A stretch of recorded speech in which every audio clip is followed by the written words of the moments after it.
I'm Stacy Grinsfelder from Blake Hill House. And I'm Devyn Caldwell from Our Philly Row. We're the hosts of True Tales from Old Houses. Hello again, Devyn. We're back for more ghost stories. We are. This is going to be fun.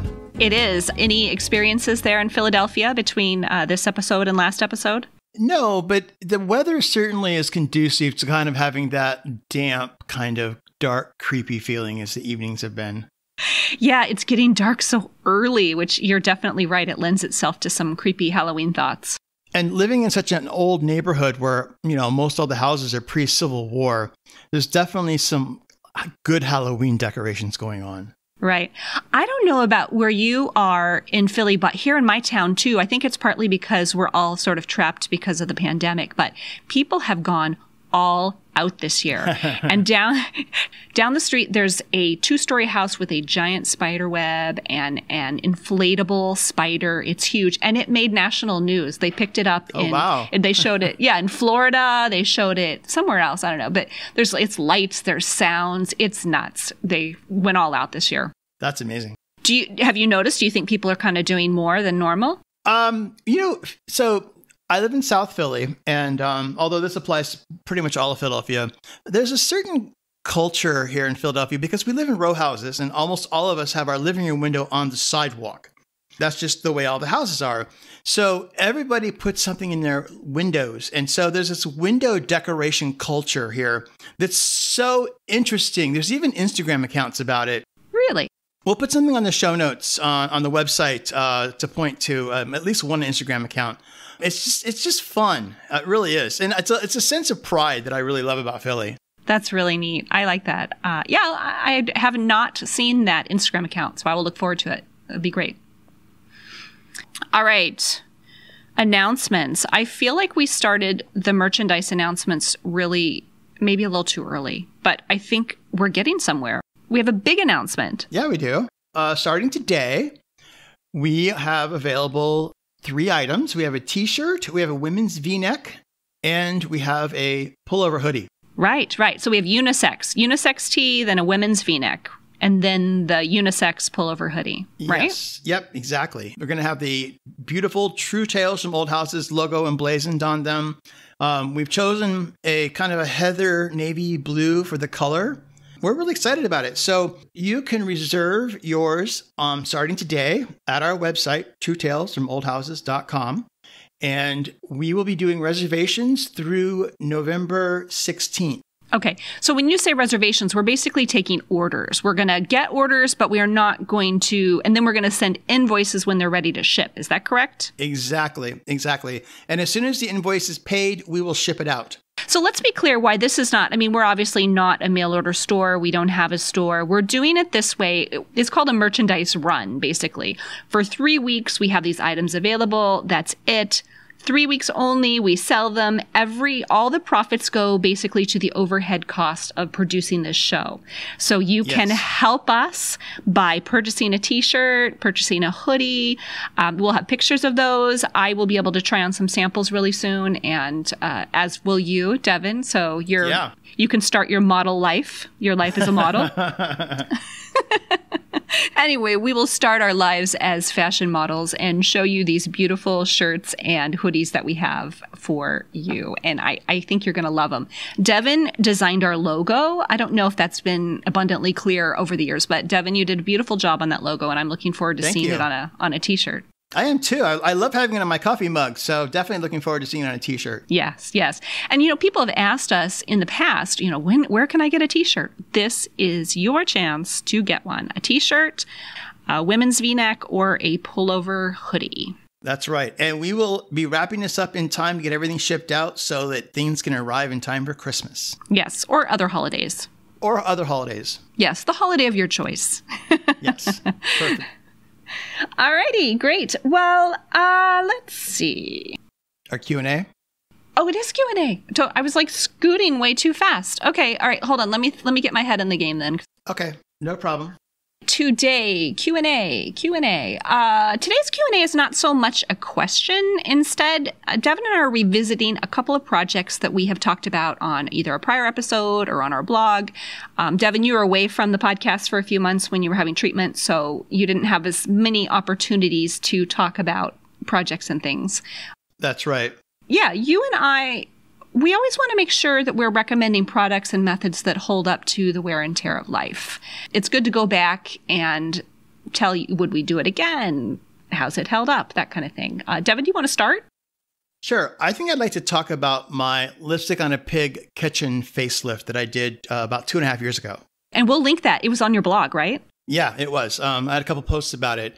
And part of the process, if you read the blog post, when we bought our house, it had a very ugly big box oak kitchen.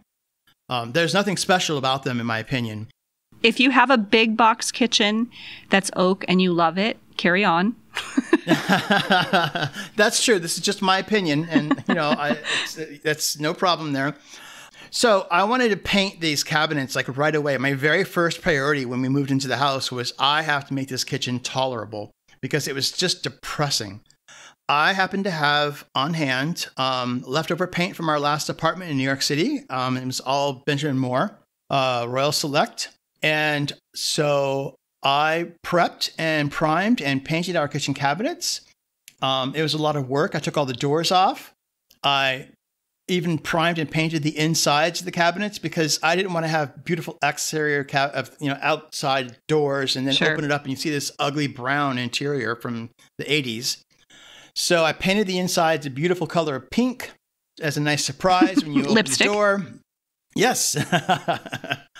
I guess I'd like to talk about how has this paint job held up? And okay, we're hold on. 2.5 years in. Yes. All right, hold on. First, before you do that, I didn't mean to interrupt you, but I have a question for you. Did you spray them or did you brush them? I brushed them. Okay, and what kind of primer did you use? I used Benjamin Moore primer. I'd have to look it up and we'll put it in the show notes what it actually was. Sure. It was a Benjamin Moore primer and then Benjamin Moore Royal Select paint, which was I already had on hand, but I had plenty of it.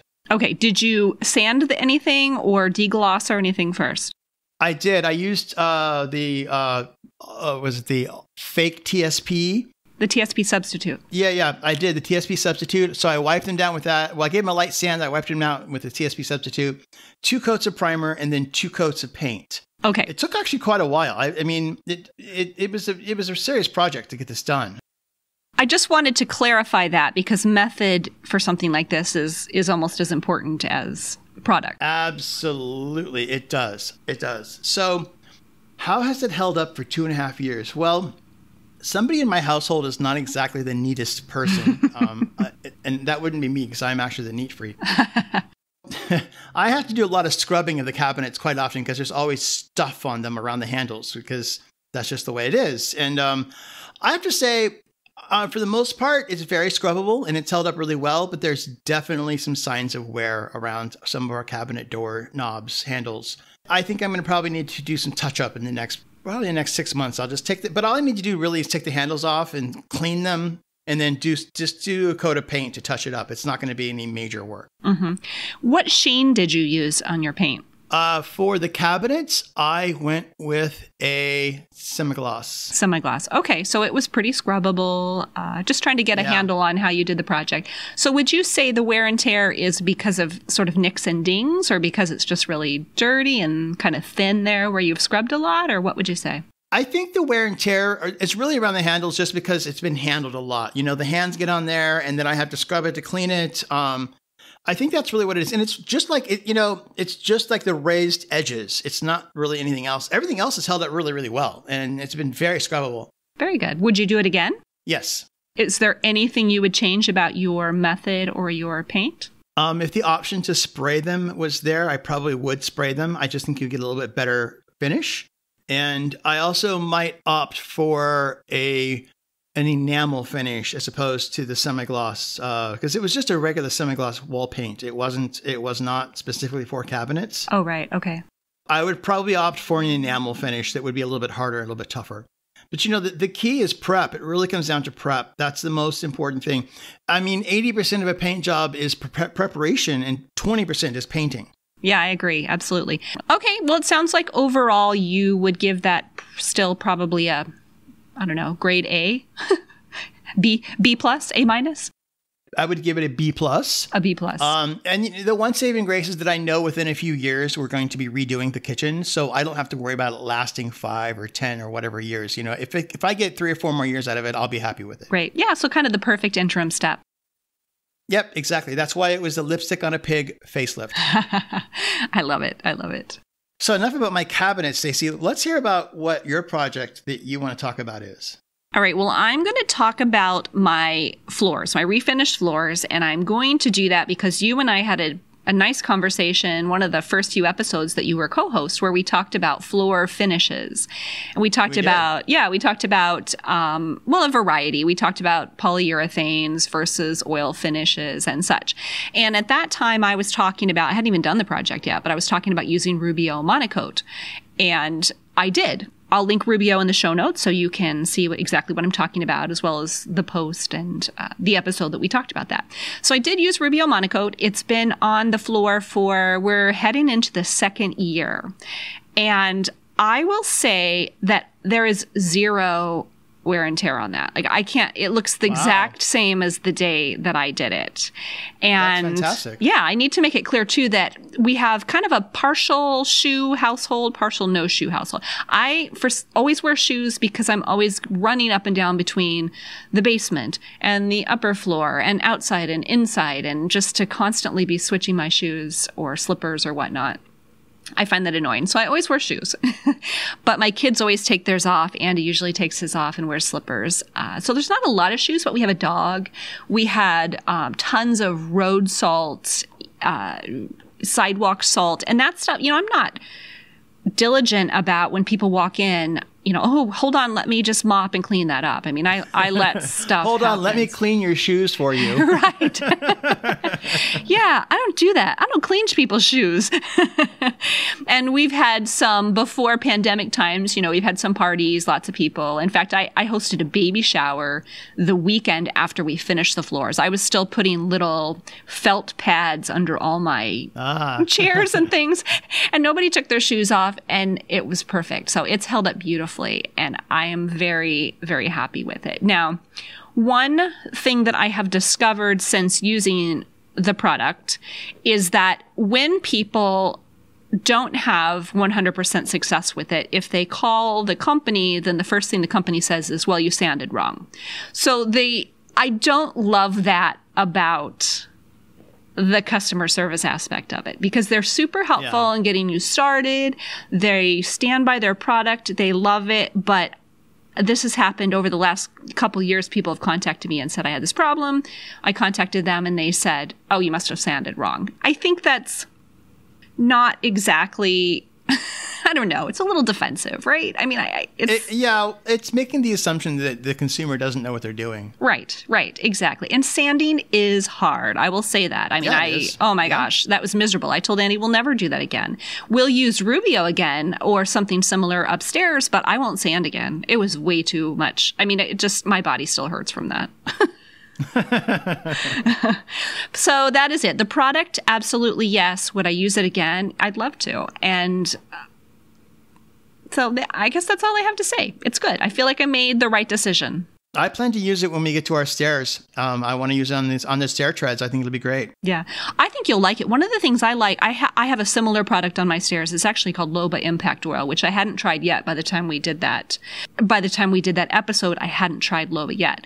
But I do have that on my stair treads, and it is pretty much exactly the same. It behaves the same way as Rubio Monocoat, I should say. And what I like is that they're not so slippery. You have to be really careful with stair treads. And I want a runner, but we don't have the money for that right now. So using that oil product has made it safer for us going up and down.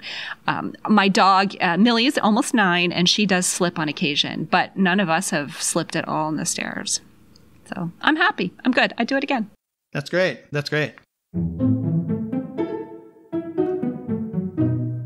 it's October, and as you know, we did ghost stories in our last episode, and we have some more for you today. Our first ghost story comes from somebody that you all know. That would be my co-host, Stacy. I am going to tell the first story today. Thank you for that lovely introduction. I hesitate to call it a ghost story, but I do admit that I cannot explain all of the incidents away. Now, I have alluded to on past episodes things that happened in this story, and I even told you this story before, and we recorded it, but I don't know why we didn't actually air it, Devyn. I have no idea. Probably because I rambled. we record a lot of things that don't actually end up on the podcast. It's just kind of the nature of the business. Yes, that is true. And I have had a few little odds and ends that happened in Blake Hill House that I've talked about, but this is a real, legit, crazy story that I can't explain. It's definitely legit. All right. So it took place in the May Stringer House Museum. And a couple of years ago, obviously. Now, where is this at? The May Stringer House Museum is located in Brooksville, Florida, which is a short drive from Tampa. Okay. And I was there for the Historic Homes Workshop with Steve Quillian from Wood Window Makeover. And we had him on a past episode, and he's now a friend of mine. We didn't really know each other at all then. The May Stringer House Museum is a painted Lady Victorian. It's gorgeous. 7 gables over 4 stories. And it has these really neat windows that are called box head, sometimes slip head, jib head windows. They're the kind of windows that open basically from floor to ceiling. And they're sash windows, and you open them all the way up, and oftentimes you can just step out of the window right onto a balcony. They're really Love cool. those windows. Very common in the South. Yeah, beautiful, beautiful place. So anyway, when I arrived there, I met Steve. Like I said, I'd never met him in person before. And he was telling me in brief, the house is haunted. One time I was walking through the hall and this ghost just knocked my hat clean off my head. And I remember kind of thinking to myself, oh, okay. Really? I was still very, very skeptical about things. But the first night that we were there, we took the ghost tour. Or the tour, I guess. But they did, they really played it up. There's no lights. There's no electricity there at night. So no lights and everything. And we visited all the floors. And one thing that I learned is that this house is filled with over 10,000 artifacts. And it's just stuffed pretty much to the brim with things. So if you're in the child's room, it's filled with children's toys and child-sized beds and cribs and things. It's a museum. It's not a place where somebody lives anymore. And what we were told on the tour was that these artifacts, often the artifacts that were donated to the house, came with the spirit attached to the artifact. So supposedly nobody in the house was or none of the ghostly inhabitants of the house were actually people who lived in the house. It was more like those that were attached to the artifacts that were donated to the house. So I'm still thinking, okay, I'm still in that mindset. Oh, that's a really sweet little story. That's super cute. I like that. Oh, how nice. Yeah. How nice. So we take the ghost tour and like I said, they played it up. It's very dark. And we'd go into these rooms and they told us about all these different ghosts. One was a child. I don't remember her name. They're sad stories because really sad things happen to kids way back when. And this little girl had died and was sort of living forever as a 3-year-old. And there were dolls and toys and things like that. We went to another room and this gentleman that had the artifacts came from, he was a soldier, I think. And they described him as somewhat mischievous. And they said even that sometimes the women said that they felt him kind of slap them on the backside. Oh. Yeah, I know. It was weird. So there's a group of us about 20. So they had all these stories. And all I could think of was like, oh, wow, this is a really well-crafted tour of, it just seemed like it was a lot. The tour guide was lovely, absolutely lovely, but it just felt a little too polished. Yeah. So we went up into the attic. So eventually we ended up in the attic, and supposedly the attic was inhabited by a spirit named Gary. And Gary was very theatrical, and he had done some theater, and the artifacts that were up there were some of his costumes. They even had this kind of creepy looking mannequin in the corner that was wearing like a long coat and pants, and and a top hat, and maybe some of Gary's things. And they had this big trunk there, and the trunk with the toggle bolts, the kind like a trunk you would take traveling maybe, and it was big, and it was his, and it would have a mirror in it, because he was in the theater and it had all his things. And what they said was, well, here's the thing. They said, Gary was not a nice person in real life. And the thing is, when you are not so nice in real life, you don't suddenly become a wonderful person when you become a ghost, which I thought was interesting. I don't know. I thought maybe we'd all just get enlightened and become better people when we were ghosts, but apparently that's not the case. And so Gary's antics tended to be a little bit on the scarier side, the more annoying side. And they described him as, sometimes people would be doing stuff and he would do things that were more annoying or obnoxious. And so I thought, all right, that's fine. So while I'm there, in this entire tour, I did not feel anything. I did not notice anything. It was just somebody talking about stuff in a house. Yeah. All right. Flash forward, we were doing some work in the house. We had 2 days worth of actual work where we were taking windows out. We were restoring windows. We were painting. We were basically disrupting this entire house. And the museum curator, she said, weird things happen whenever we disrupt stuff in the house. So it's going to be a wild weekend. And again, I thought, okay, that's nice. Right. Yeah. I don't mean to be patronizing, but I was willing to be kind and to hear the stories. Yeah. All right. Sure. So as we were working on the second floor, we were on the second floor and we had pulled out some windows and we'd moved actually a bed full of dolls because we needed to get access to the windows. And about halfway through the day, we'd opened up those big box head windows and let the fresh air in. And we were working on different windows. And the person that I was working with, his name is Jim. He's done a lot of work at the Mace Stringer. He said, oh, look at this. We disrupted the ghosts. And I said, what are you talking about? And he pointed out into the other room that there was a little rubber ball. It was a blue ball with white polka dots, and it had rolled out into the middle of the floor. And I thought, okay, that's really odd, but we do have the windows open, so maybe it was the wind that blew it out from under the bed, or disrupting. Maybe it was stuck on a table leg or something, and we knocked it out when we were moving furniture. So all of these things were very explainable, I thought. But this ball throughout the day would move around. So it started out in the middle of the room, then it ended up on another side. And I kept thinking, well, somebody could kick it. There's just so many reasons why this ball could be where it was. But Jim was convinced, he said, oh, he disrupted the ghosts. So I thought, okay, all right, that's fine. But that was weird, right? That's kind of weird.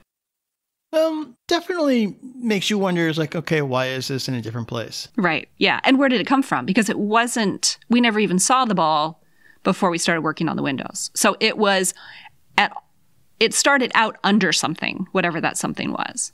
All right. But the big thing that happened was that the next day, another person that I was working with, his name was Ryan, he asked me if I would go up to the attic and prime some windowsills and the stools for the windows because we were out of the weekend. We were done with the weekend, but he wanted that primer on there because the workers were going to come back during the week and finish the windows. And he asked me if I'd go up, and I didn't really want to because I was going to have to go up by myself. And even though I say I'm not a believer, I still get kind of creeped out at that kind of stuff. Sure. Well, yeah. Yeah. So he sent me up to the attic alone. I had this primer and the attic is a T shape. So it's like a long corridor and then it has this T portion that comes off into and that's one of the gables. So you have gable on one side, gable on the opposite, and then gable on this third side.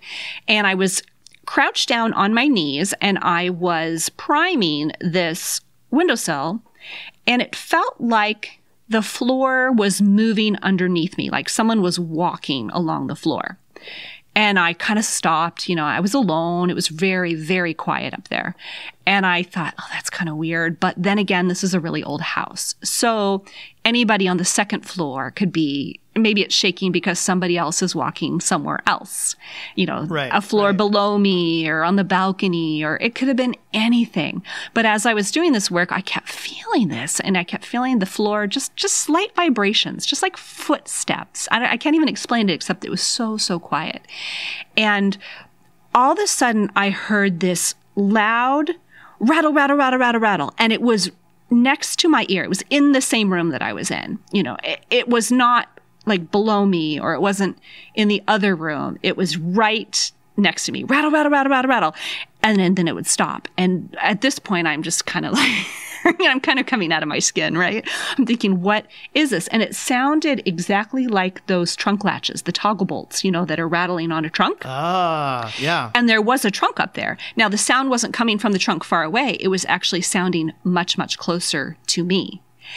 And I kind of stopped, of course, and, my eyes shifted and went both directions. What was that? What was that? And then nothing. And then rattle, rattle, rattle, rattle, rattle, rattle, rattle, stop. And my heart is in my throat at this point. And I'm thinking to myself, okay, I need to just say, knock it off, Gary. But I was afraid that somebody would hear me say that. And I didn't want to be that person who was yelling at a ghost. So instead, I called out. I said, hey, is anybody up here? I'm working on the windows. And nothing, no sounds, except for one more time, rattle, rattle, rattle, rattle, rattle, rattle. And then stop. And I was thinking to myself, okay, I'm not staying up here anymore. I'm done. I am so done with this. I'm slapping on primer as fast as I can, and it's oil, so it's sticking to the brush and it's sticking everywhere. And in fact, I was in such a big hurry that I stepped out on the balcony and I smeared the paint like all down my pant leg. I mean, I was ready to get out of there. I was not feeling good about this. Yeah, time to go. Yeah. And as I turned around and came around the corner, another guy was coming up the stairs, and of course, by then I just kind of squealed. I was like, because I was so in my head at that moment. And I said, were you just up here? And he said, no, I wasn't just up here. And I said, will you stay up here? And so he did. And I finished the other 3 windowsills but that was so creepy to me. Like, I could not explain it. I think, if it had been in another room, I could have said, oh, it's just vibrations or something. But it was really like right next to my ear. It was like somebody was standing there and shaking these latch bolts. So, yeah, I can't explain that one. Definitely a spine tingler. Yeah, for sure. For sure. And that really kind of set the stage, I guess, for me being open to the possibility of other things happening, but not necessarily full-on believer either. I don't know. You said it's a spine tingler. How would you explain that? Do you have any explanation? I don't. And, I'm the type of person who's just very logical in my thinking, and I like to be fact-based and all of that. However, I think there definitely have been things that have happened in my life that I can't explain, that don't make sense to me. And it sounds like just a situation where this just doesn't make sense. What could this possibly be? But you add the environment to being in the attic of this creepy old Victorian, beautiful but creepy old Victorian. Yeah. I could totally sense how it could be unnerving. Yeah, for sure. And I think the creepy factor was not necessarily because anything scary happened. It was just my brain reconciling the fact that maybe this was real at the same time that I had been trying so desperately not to believe it was real. Right. I mean, I'm sure that there was no way that I was in any danger. But anyway, so that is my story. I hope that I told it succinctly enough that it's a story and not like a tome. You did great. All right. Well, we have more than one story today, so go for it. Okay. Our second paranormal story today comes from Chelsey. When Chelsey and her husband began a complete renovation of their old home, strange things started to happen. Did they unsettle their spirits, or was it merely sleep deprivation that related to mothering 3 young children? Chelsey believed it was the former, but her husband was not convinced. Hi, my name is Chelsey, and I live in Lafayette, Indiana, and I have a 1894 Queen Anne Victorian home. Welcome, Chelsey. Thank you for being here today. Welcome. Thank you. Happy to be here. Well, every October we tell fun, sort of and lighthearted ghost stories, and we've asked you on the show today to tell your experiences. I guess, I don't know, I'm not even sure of your experiences. I don't know if they happened all in your house or if they happened when you were a kid. So why don't you just go ahead and start? Sure. We moved in this home a year and a half ago, and when we moved in, we were doing a lot of construction. We had to redo the wiring in most of the house. So we were living, my 3 boys and my husband and I, all on the first floor. And I've heard from other people that have said this, that a lot of times when there's disturbances in the house, that seems to be when maybe, whether it's spirits or ghosts or whatever you believe in or don't believe in, is when things happen. And that is certainly the case with this home. Pretty much the first 2 nights we slept here, we were actually in the back bedroom, and we were all sharing rooms because we were confined here for about 6 weeks on the first level.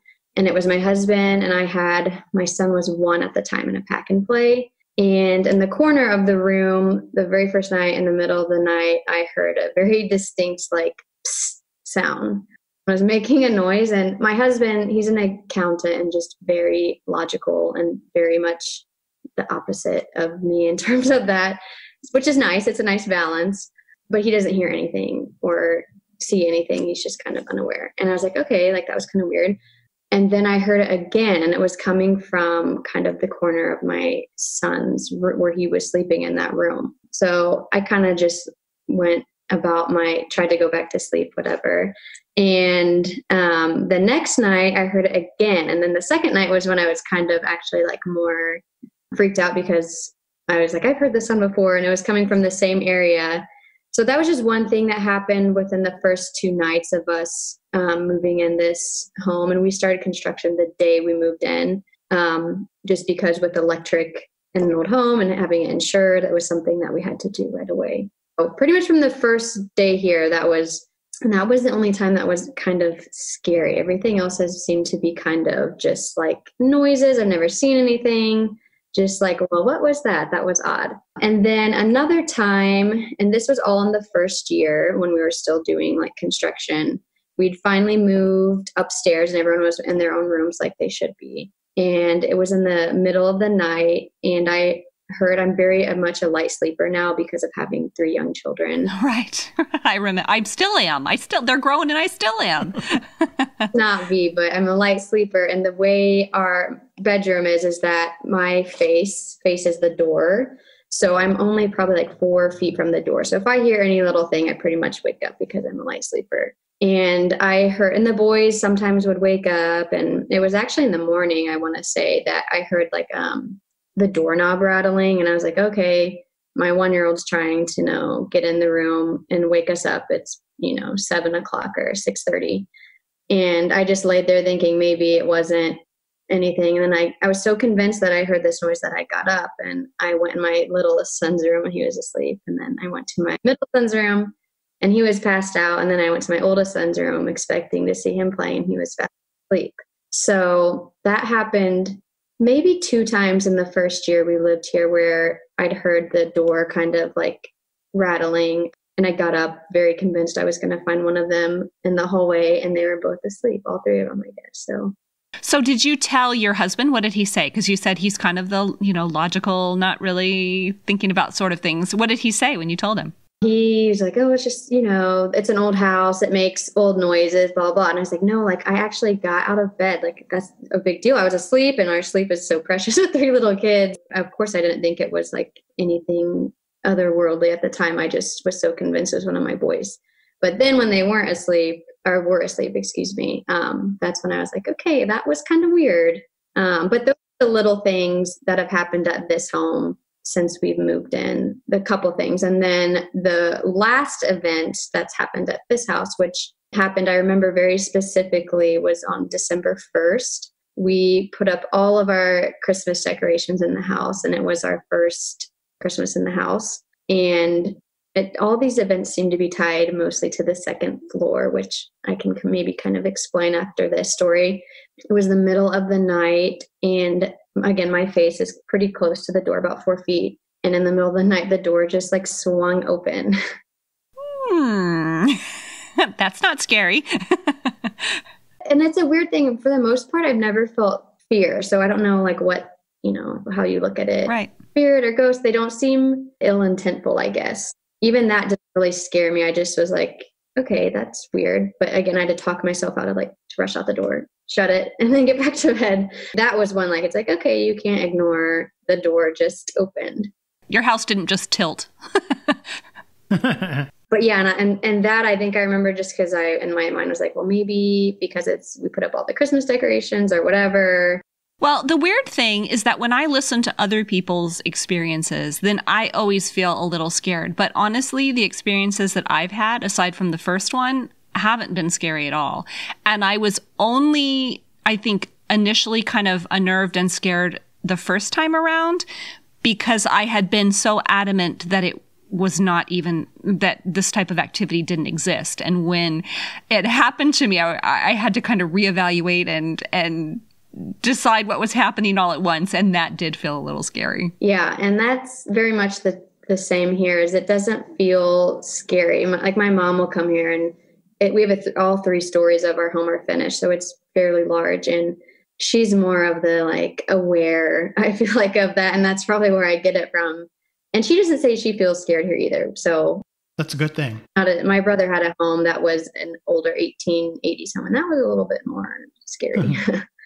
I had friends who went to a house showing, and I never would have expected that they would think that paranormal activity or this sort of thing was real. And they went to this house, and the husband, he just walked in and he's like, nope, we are not living here. He couldn't even put a finger on it. He was just like, this is not happening. This is not the house for us. I don't know what. He didn't even experience anything in it other than just a feeling like, I don't want to be here. I don't want to live here. Yeah. And the second story of our home was it was a duplex at one time. And there were 2, I was told recently, I think a mother and a daughter that lived up there in the, 40s maybe. So I don't know if that's maybe why it seems like some of the unexplainable things happen on the second floor, but it seems like in good nature and not any weird feelings, I guess.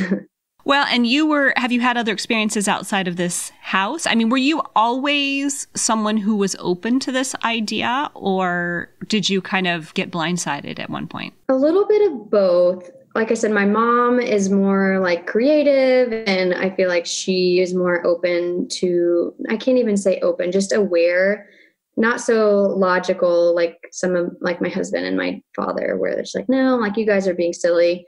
My brother, mom, and I are a little bit more creative, I guess I could say, and more like, well, you can't explain it. So what would you say? Like, it wasn't just the wind, like they would like to say. So, but I did have an experience at my parents' home growing up that made me more, and that was the first time aware of it. And those were more a little bit like actually scary kind of, and their home wasn't even that old. And I remember going home, my first son was super colicky. Like he was born 8 weeks early and he just cried a lot. And I'm one of 6 kids, and my mom and dad were like, oh, like you bring him out here and we'll help you and show you how it's done. Like not fully, I think fully. And so I just remember being really tired, and we went, my son and I, because my husband was in tax season working long hours, to take a nap. And I was sleeping him in the pack and play in the corner of an upstairs bedroom.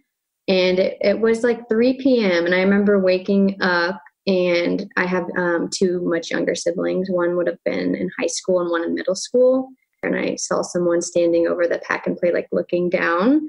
And I assumed it was my sister because she has long blonde hair and they had a backpack on. And so I wake up from my nap and with my son, because the struggle is real.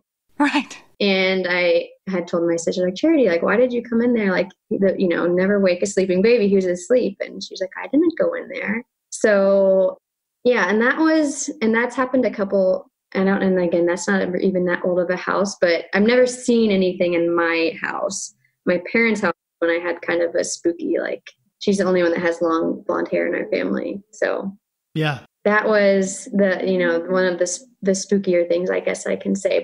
Was there anything else that you wanted to share with us as far as any kind of unexplainable occurrences? Pretty much as soon as we stopped doing construction, everything, like, we haven't had anything odd happen since December 1st. That was like the biggest one, went out with a bang, and the last ones. I've been working on my foundation outside and chipping a lot of mortar out. And, I remain, I guess I'm not a skeptic necessarily. It's just that I'm kind of, I don't know. I don't even know how to describe myself anymore. I used to be a complete skeptic, and now I'm kind of okay, I could get behind that idea. But I've been disrupting my foundation, and I keep working, and out of the corner of my eye, I swear I see my dog standing there, kind of running around. And then I'll look over and she's not even there, and then I'll just be working on the foundation some more. And sure enough, there, I'm like, because she's a black dog, so I will see her, out of my peripheral vision. Yeah. Nope. Not her. Don't know what I'm seeing. It's the weirdest thing. And I don't know. I'm just going to throw that out there. Yeah. How my husband was, and we went to last fall, right before all of the coronavirus happened, Savannah. And we went to Savannah and Charleston, but we went to the Sorrel, I believe, Morris House. Is that what it's called? I'm not familiar. In Savannah, which is supposedly the most haunted town. And yeah, yes. That I've heard. So I was like, oh, we'll just do this like ghost tour because I want to see the house, really like the plaster and everything like that inside. And when my husband was kind of being like, oh, like there's, kind of teasing, like acting like he'd hear something when he didn't, just to kind of be funny. And truthfully, nothing out of the ordinary happened, except right when we walked in, they explained that the daughter or wife, and someone probably has been to this tour, might know, but died from yellow fever. And my husband, as we were leaving the foyer, was like, oh, she died from yellow fever and is coming back, like, haha, joking. And this buffet out of nowhere, like, started uncontrollably, like, the floor creaking underneath of it. And even the skeptic was like, okay, that was weird. Let's go to the next room. Yeah, I've heard that a lot about Savannah and Charleston. And I also usually can figure that if you're going on an actual ghost tour of a house, probably nothing will happen. I feel like it always happens in the margins. You have an Instagram account. Tell us what that is. Yes. So my Instagram account is Highland and Victorian, and we've been documenting our progress on the house for about a year and a half. Awesome. So we'll be sure to have that in the show notes, and you can check it out. And we just want to say thank you very much. Thank you so much for having me on the show. Thanks for being here, Chelsey. We'll see you on Instagram. Let's jump in here for a second. There are several non-monetary ways to support True Tales from Old Houses. First, you can tell a friend or your local historical society, basically anyone who loves old houses, about the show. Second, you can share us on social media. As you're listening to an episode, take a screenshot, share it with your friends and followers. And third, you can leave us a rating and a review wherever you listen to podcasts. We say it all the time because it's true. Those ratings and reviews help people find us and let them know that this show is worth a listen. Right. Now, if you're able, you may show us some love or buy us a cup of coffee with a one-time or reoccurring donation over on the website, truetalesfromoldhouses.com. If you donate in the $20 to $25 range, we will send you a beautiful coffee mug with the True Tales from Old Houses logo on it as a thank you gift. Your generosity in all of these ways keeps the show afloat, and we appreciate it very much. And let's not forget, merchandise is available today. Exactly. Go out and get that merchandise. Our third unexplainable tale today comes from Sarah. When Sarah was just a little girl living in southern Ohio, one of her first friends was Randy. The problem was, Randy didn't seem to exist in human form. Sarah's family home wasn't the only one that was possibly haunted either. Living on the path of the Underground Railroad made life interesting for their friends and neighbors, too. Hi, I'm Sarah, and I am here to talk about my parents' craftsman house in southern Ohio. All right. Thanks for being here, Sarah. It's so nice to have you here. Welcome. Oh, thank you. I'm glad to do it. Yeah. And although you are here to tell us about your parents' craftsman, we invited you here specifically to tell us some paranormal or ghostly experiences that you had in that house. Is that correct? Exactly, yeah. And it's one of those things that you'd think growing up in a haunted house would be much more exciting. But it's just one of those things that I always took for granted. And I guess I could just kind of give you a little bit of history of my parents' house and everything. Yeah. So I grew up in a small town, very small town, about an hour east of Cincinnati. Very historic town. It's very close to Ripley, Ohio. So, very big on the Underground Railroad, that sort of thing. My parents' house, and also just growing up in a small town, all my friends lived on roads named after their last name because that's where their family had lived for hundreds of years. So like my best friend's name was Jen Johnson, and she grew up on Johnson Road because that's where the Johnson family had lived for 100 years. My family moved in 1974. So they moved to the farm the year before I was born. And we're still known as living in the Bartlow house. It's now been 45 years that they lived there, 46 years. Still newbies to town. So my parents' house is a craftsman style house. My sister actually knew more about it than I did. She knows like the actual like plan number. And I remember my mom having the architectural plans. It was like ordered from Sears, and it was bought from the family that we bought it from built it in 1909, 1908, somewhere in there. It was one of those things I always liked, that it was, the wood that built the house was cleared from the land right there. There was a house on the property beforehand.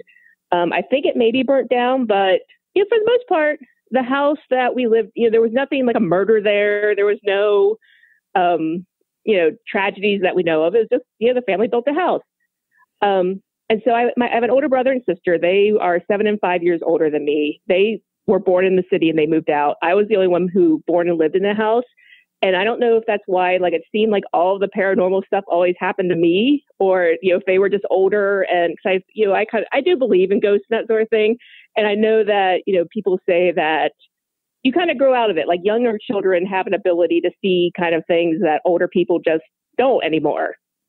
So I don't know if that's the issue. But just some weird, and again, like I said, growing up in a haunted house, you think it'd be like The Conjuring or, oh, no. Amityville Horror. Nothing scary like that ever happened. And also, I think, it's also just one of those things like growing up in the country and growing up with everyone living in old houses. Having a haunted house was just kind of like, well, what does your ghost do? Like, it's just like everyone's house is haunted, it seemed like. I think after doing these stories for quite a while, we do recognize that most of these experiences that people are having are not scary. I mean, they might feel alarming at first, but the more I do these ghost story episodes and hear these things from other people, the more I'm realizing it's just sort of like having roommates, that maybe you didn't necessarily know you had. It was like a family pet. It's just part of the house. My one really distinct memory that I remember is my sister and I shared what was actually like the master bedroom on the second floor, and my brother's bedroom was across the hall. So I was up in our room upstairs. And I very distinctly remember seeing a man, but it was weird because it was like a man and the outline of physical, but it was all like dark. So it wasn't like you could see his face. It was almost more just like nothingness there. And the one thing I always described it like, I don't know if you remember the TV show Thundercats, the cartoon, and how there's like this green sparkly thing as part of that. It was like that. It was like emptiness, but there was like sparkliness or something. But I just remember him just like looking out the door of my bedroom. And he just walked through the wall. And I was like, that's not normal. Right. And I was probably like four or five at this time. But, my mom had since passed away, but she would always tell me stories about one time she was downstairs doing the dishes and I came down and said, can I play with the man upstairs? And she being a city person, she never felt comfortable for a long time in the country. She was, didn't know if like someone came in or, so she was, ran upstairs, cleared the room, made sure there was no one really up there. But yeah, it kind of became like this family joke because I guess I always talked about the man that I would play with in my room. Right.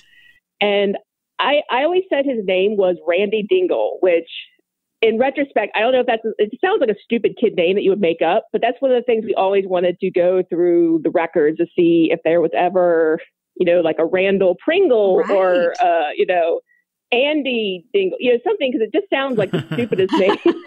Like if you were going to have a imaginary friend, you would name it Randy Dingle. I think it's perfect. Yeah. And then another incident around me that happened, again, I was probably 2 or 3 sitting in our living room and we had a big picture we had a fireplace and there was a big picture of the fireplace. And I was like probably 10 feet away from the fireplace. And the picture came off the wall and like landed right next to me. I mean, there was, no reason for a picture to shoot off the wall, but that was the only thing that was ever like really weird, possibly threatening. And even that was a big deal. But yeah, it was the most part just like, I guess I was a little kid, talk about that. And then plot twist, I have a nephew and a niece.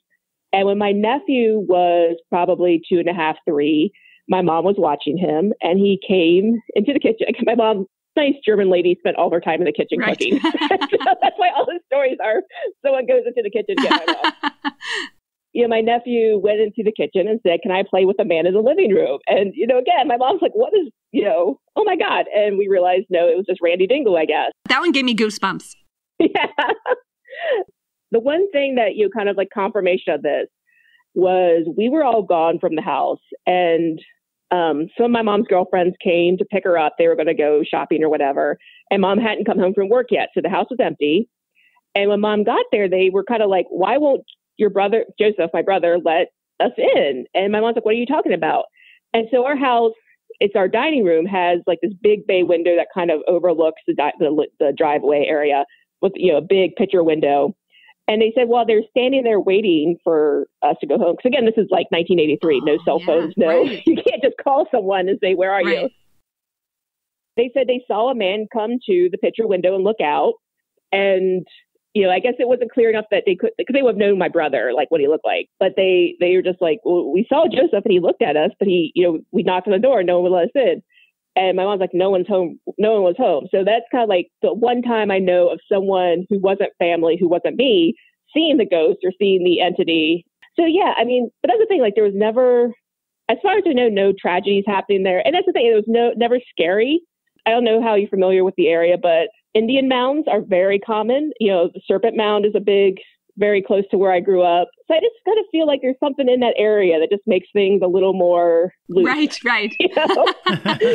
There's some free-flowing energy there in Southern Ohio. Yeah. And also, I mean, and it was like very, very like, all the enslaved people coming across the river right there for the Underground Railroad. There were some, I forget his name, but there was a Southern Civil War general came through the area and did a lot of raiding. So there is like some negative energy in the air too, but like, because I guess that's one of the things, like where we live, where our barn is now, it was a settlement of freed Africans. Okay.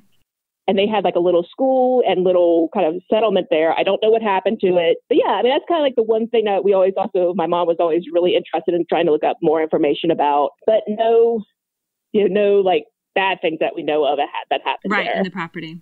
Tell us more about Randy. Do you have any like memories of things about him? And like, when you wanted to play with Randy, like, was he just in your room or? I have no like actual memories of the playtime with him, but just like my mom would always say, like it was more than once that I always just said, "Well, I'm going to my room and play with Randy Dingle." And, it was just, yeah, I guess I don't know what we did, but whatever it is, it didn't scare me. It didn't concern me. And that's the thing that I find really interesting is that I was a really, really shy, introverted child going to church every Sunday. Like, my parents' friends, I just always remember like, they always want to say hi to me and, I'd always be scared of them. So the idea that I would not, like talking to a stranger right.